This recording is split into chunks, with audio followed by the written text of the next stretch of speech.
5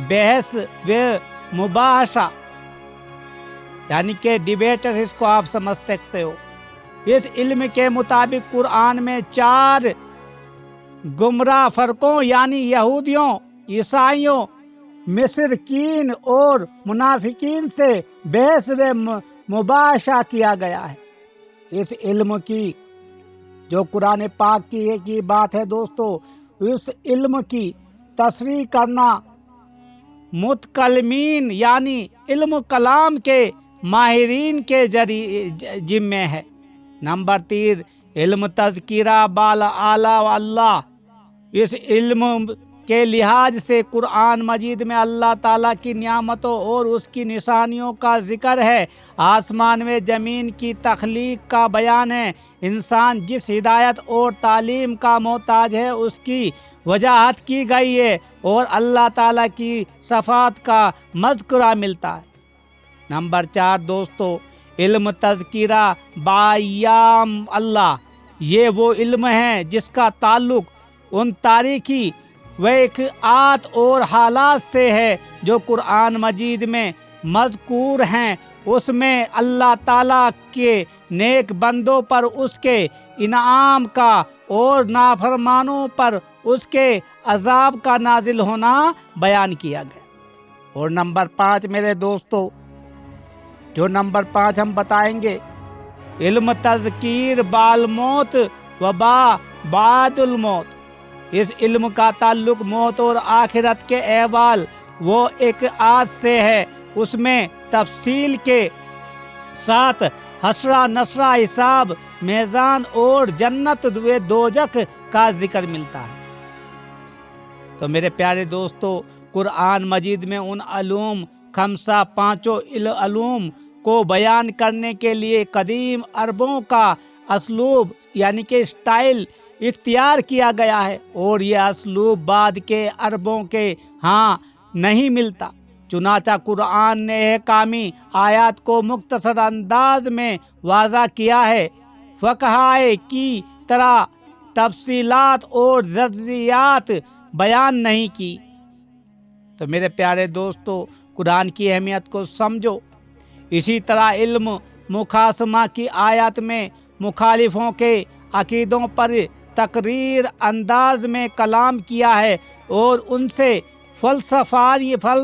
فلسفیانہ اور منطقیانہ دلیلوں کے ساتھ بحث کا انداز نہیں اختیار کیا جیسا کہ بعد کے لوگوں کا طریقہ ہے، بلکہ اللہ تعالیٰ نے اپنے بندوں کے ہدایت کے لیے جو کچھ ضروری تھا اس عام ترتیب کی پرواہ کیے بغیر بیان کیا ہے۔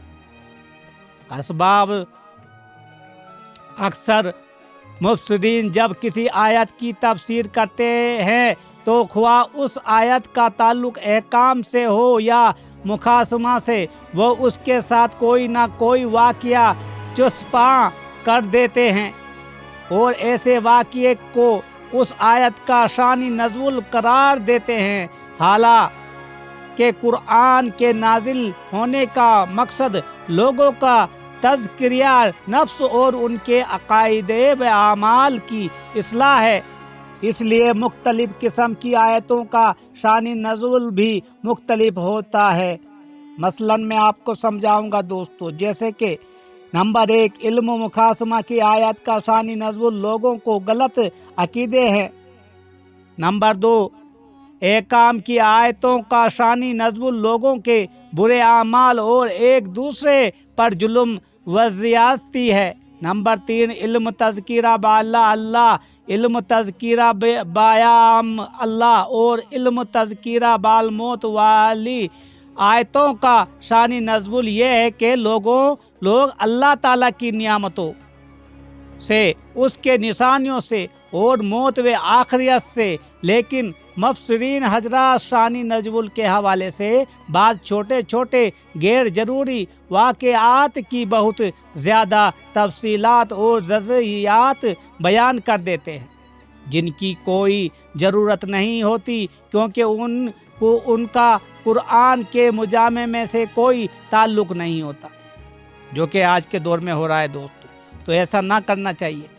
البتہ بعض آیات ایسی ہیں جن میں کسی خاص واقعے کی طرف اشارہ ملتا ہے، خواہ وہ واقعہ نبی صلی اللہ علیہ وسلم کے زمانے میں پیش آیا ہو یا آپ صلی اللہ علیہ وسلم سے پہلے پیش آیا ہو۔ تو میرے دوستو، جو بھی بات کسی کو بتاؤ دین اسلام کی وہ اچھی بتاؤ، ایسی بات کی تفسیر کرتے وقت اس سے متعلق واقعہ ضرور بیان کرنا چاہیے، کیونکہ اس کے بغیر اس مقام پر ہر کسی کو تسنگی محسوس ہوتی ہے میرے پیارے حضرت۔